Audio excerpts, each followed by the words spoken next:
તો હમણાં જ એક લવી સભામાં જે પ્રવચન હતું એમાં એક વાક્ય સાંભળવા મળ્યું કે હઠ, માન અને ઈર્ષા, આ ત્રણ વસ્તુ જો તમારા જીવનમાંથી નીકળી જાય તો તમારું જીવન ખરેખર સ્વર્ગ બની જાય.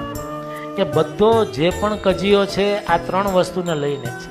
કે હઠ, કે તમે હઠ કે ના હું આમ જ કરીશ, હું આમ જ, ના મને આમ જ જોઈએ, એ તમે મૂકી દો કે ભાઈ ના ચાલશે, તમને આમ ફાવે છે ઓકે, હું મારી હટ મૂકી દઉં.